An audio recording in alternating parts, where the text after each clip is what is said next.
Hey there, awesome people. Ready for a story? It's about yokai, aka Japanese beasties.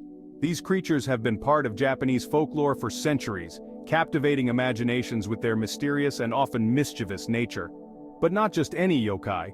We're talking about Rokurokubi. These are some of the most fascinating and peculiar creatures you'll ever hear about. Imagine, if you will, someone totally normal. They look just like you and me during the day. Like, they could be your neighbor, your barista, or that mime you always see at the park. They blend in perfectly with everyday life. But wait, there's a twist. When night falls, something extraordinary happens. When the sun goes down, their necks decide to go on an adventure of their own. They stretch and elongate in the most surreal way. We're talking crazy long, like giraffe meets spaghetti long. And guess what? These necks aren't just for show. They use these wacky necks for all sorts of shenanigans. From peeking into windows to scaring unsuspecting passersby, their antics are endless. Intrigued? Of course you are. But before we begin, if you like this kind of content, please like the video, comment below, and subscribe to my channel. Also, let me know if you have any suggestions for topics you want to see in a video in the comments below. Now let's dive in. So, where did these stretchy-necked pals come from? Well, it's a tale that goes back centuries, deeply rooted in Japanese folklore. Let's hop in our time machine back to good old Edo period Japan. This was a time of samurais, shoguns, and of course, spooky legends. Think spooky stories around a campfire, but with way cooler snacks. Imagine villagers gathered around, sharing tales that sent shivers down their spines. Back then, people whispered about these creatures, writing down their tales in books and scrolls. These stories were passed down through generations, each adding their own twist. One popular theory, they were once regular humans, but plot twist, they were cursed. Some say it was a punishment for their misdeeds. Maybe they lied, maybe they were cursed by a magical hairbrush, who knows? The stories vary, but the essence remains the same. The point is, they're stuck with this whole stretchy neck situation.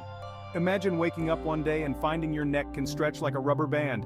Talk about a pain in the neck, right? It's a fascinating blend of horror and humor, making Rokurokubi one of the most intriguing yokai in Japanese mythology. Now for the good stuff, the legends. These tales have been passed down through generations, each one more intriguing than the last. Rokurokubi aren't just about the long necks, folks. They're tricksters. Known for their playful and sometimes mischievous nature, they love to have a bit of fun at the expense of unsuspecting humans.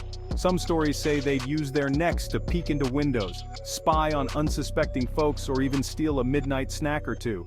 Imagine sitting in your cozy home only to find a Rokurokubi's head peeking through your window, snatching your favorite treat. Other stories? A bit spookier. These tales often involve Rokurokubi using their abilities to scare people, especially those who wander alone at night. Imagine a floating head, just bobbing along, freaking people out. The sight of a disembodied head drifting through the air would send chills down anyone's spine. That's right, some Rokurokubi could even detach their heads. This ability made them even more terrifying as their heads could move independently, causing chaos and fear wherever they went. Talk about a head-turner. The Rokurokubi's ability to detach their heads and extend their necks made them one of the most unique and feared creatures in Japanese folklore. But hey, whether they're playing pranks or going for a midnight float, one thing's for sure, they kept things interesting. These creatures have left an indelible mark on the world of myths and legends, captivating the imaginations of those who hear their stories. Section 4. Don't lose your head. Rokurokubi in popular culture. So, what about today? Well, Rokurokubi are still a thing, popping up in anime, manga, even video games. They've gone mainstream, baby. Sometimes they're spooky, sometimes they're kinda cute, in a long-necked way. But they always bring the fun. They're like that friend who always has a crazy story to tell, even if you're not sure you believe them. And hey, who doesn't love a good monster story, right? Section 5. So, you met a Rokurokubi. So, there you have it, the long and short, mostly long, of Rokurokubi. They're weird, they're wacky, and they're a reminder that sometimes truth is stranger and way more hilarious than fiction. Next time you see someone stretching their neck, take a second look, just in case, you know? Who knows what you might find lurking beneath the surface. Until next time, stay curious, stay awesome, and watch out for those necks.